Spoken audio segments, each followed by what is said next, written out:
As esposas e amantes dos comandantes nazistas desfrutaram de muito glamour e status à custa do governo alemão, sendo exibidas como símbolos da feminilidade ariana ideal. Elas exerciam grandes influências nos bastidores do regime, participando ativamente da política, da alta sociedade e da propaganda nazista. Porém, com a derrota da Alemanha na Segunda Guerra em 1945, a vida luxuosa que desfrutavam ruiu repentinamente. Mas a pergunta que fica é: o que aconteceu com essas mulheres e seus filhos quando seus maridos caíram do poder? E qual foi o destino trágico das crianças que pertenciam ao círculo mais próximo de Hitler? Nesse vídeo também vamos falar da sobrinha de Hitler, que foi abusada pelo próprio tio.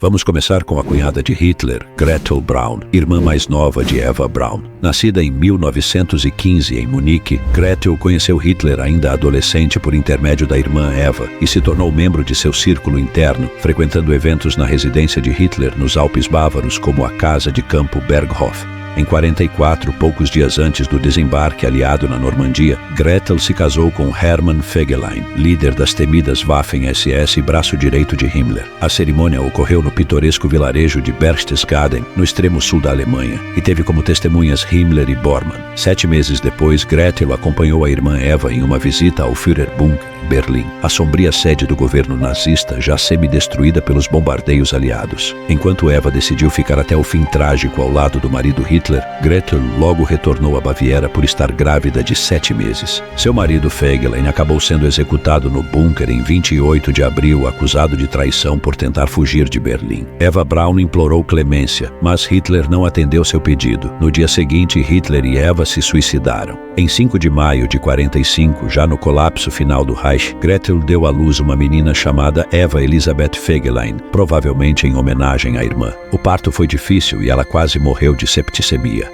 Após a guerra, em julho de 47, Gretel se casou novamente, dessa vez com o empresário Kurt Berlinghoff. O casal não teve filhos. Sua filha Eva cresceu assombrada pela herança nazista da família. Após a trágica morte de seu noivo Willy Petri em um acidente de carro em setembro de 71, ela cometeu suicídio pulando da sacada de seu apartamento em Munique, com 26 anos de idade. Sua mãe Gretel faleceu em 1987 com 72 anos após sofrer de Alzheimer. Sobre as testemunhas do casamento de Gretel, Himmler e Bormann eram notórios por sua hipocrisia em relação aos valores familiares que o regime nazista promovia. Heinrich Himmler, o todo-poderoso das SS, teve inicialmente uma filha legítima, Gudrun, nascida em 1929, fruto de seu casamento com Margarete Boden, 7 anos mais velha que ele, mas a partir de 1939, tornou sua secretária pessoal, Hedwig Potthast, 17 anos mais jovem, em sua amante. Com Potthast, Himmler teve mais 2 filhos fora do casamento, Helge e Nanette Dorothea. Enquanto isso, sua esposa Margarete e a filha Gudrun permaneceram leais e caminharam ao lado de Himmler até o amargo fim do Terceiro Reich. Após a guerra, mãe e filha passaram um período detidas em campos de internamento aliados antes de serem liberadas. Gudrun Himmler foi uma fervorosa simpatizante neonazista até sua morte em 2018, com 88 anos. Já Margarete faleceu em 67, após uma batalha legal contra as autoridades de desnazificação. Por sua vez, Martin Bormann, braço direito de Hitler, teve 10 filhos com sua esposa Gerda Buch, porém mantinha relações extraconjugais frequentes, incluindo com a atriz e cantora Marika Huck.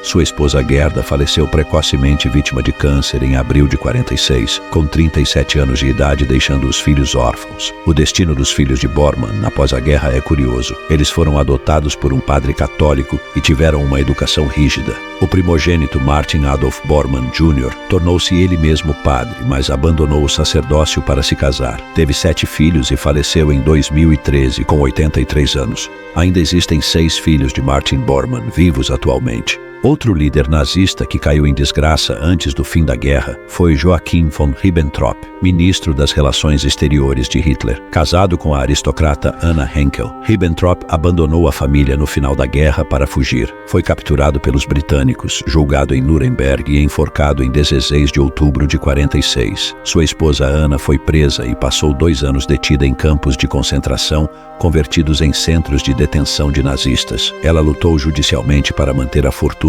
acumulada pelo casal. Também escreveu livros defendendo as ações de Ribbentrop, antes de morrer em 73, com 82 anos. O caso de Hermann Göring, marechal da Luftwaffe e braço direito de Hitler, é ainda mais complexo. Casado inicialmente com Karin von Kantzow, uma aristocrata sueca que faleceu em 31, Göring construiu um majestoso mausoléu em homenagem a ela perto de Berlim, que se tornou local de culto nazista. Em 10 de abril de 35, Göring se casou com a atriz Emmy Sonnemann, sua amante há 2 anos, em uma cerimônia fastosa transmitida no rádio para toda a Alemanha. Com Emmy teve uma filha chamada Eda, porém era um mulherengo inveterado e teve inúmeras amantes ao longo dos anos. Capturado pelos aliados em maio de 45, Göring foi julgado em Nuremberg. Condenado à morte, cometeu suicídio com uma cápsula de cianeto horas antes da execução. Sua filha Eda foi criada pela mãe, Emmy, na Alemanha do pós-guerra. Anos depois, já adulta, tornou-se historiadora e escreveu livros sobre o Terceiro Reich. Eda faleceu em junho de 2018, com 88 anos, como uma das últimas remanescentes da cúpula nazista. Sua mãe, Emmy Göring, faleceu em 1973, com 66 anos de idade. O ministro da propaganda, Joseph Goebbels, também teve uma vida familiar conturbada. Casado com Magda Quandt, uma socialite divorciada que já tinha um filho, Harald, de um casamento anterior, o casal teve mais 6 filhos, que foram amplamente utilizados como modelos da perfeição racial ariana. Porém, Magda manteve um longo caso extraconjugal com o ator Gustav Fröhlich nos anos 1930. Há inclusive especulações de que ela pode ter tido um breve caso com Hitler em 36, do qual teria nascido um filho secreto. No Führerbunker em Berlim, em 1º de maio de 45, diante da derrota iminente, Magda envenenou seus 6 filhos com Goebbels antes de cometer suicídio junto com o marido. Seu filho mais velho, Harald Quandt, criado pela mãe biológica,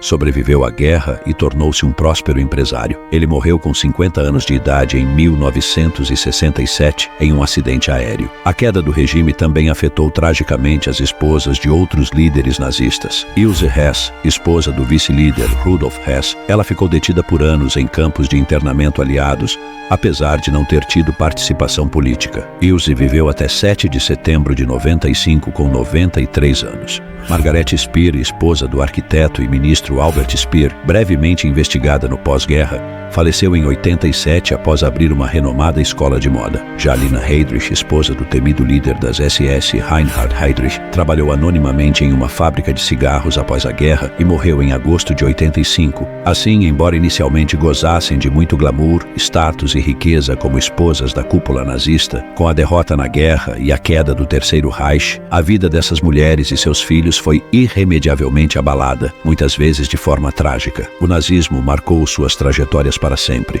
A ascensão e queda do Terceiro Reich também teve grande impacto na vida das mulheres da família de Adolf Hitler. Sua meia-sobrinha Geli Haubal, filha de sua meia-irmã Angela, morreu em circunstâncias misteriosas em 1931, em um apartamento de Hitler em Munique. Geli, com quem Hitler mantinha um relacionamento possessivo e talvez romântico, tinha apenas 23 anos. Sua morte, possivelmente um suicídio ou um homicídio acobertado, abalou profundamente Hitler. Já a irmã mais nova de Hitler, Paula Wolf, viveu com ele em Berchtesgaden até o fim da guerra, quando foi presa pelos americanos. Liberada em 46, passou os últimos anos vivendo em anonimato e morreu solitária em 1960, com 64 anos. Eva Braun, por sua vez, namorou Hitler por anos antes de se casar com ele a poucas horas de seus suicídios. Mas sem dúvida, a figura feminina mais trágica do círculo de Hitler foi sua sobrinha Angela Geli Haubal. Filha de Angela, meia-irmã mais velha de Hitler, Geli nasceu em Linz. Em 1925, com 17 anos, foi morar com o tio Adolf em Munique como sua governanta. Bonita e extrovertida, Geli logo começou a atrair a atenção de Hitler, gerando boatos sobre um possível relacionamento amoroso ou mesmo sexual entre os dois. Hitler controlava rigidamente a vida da sobrinha e tinha crises de ciúmes, como quando Geli resolveu namorar Emil Maurice, motorista particular de Hitler.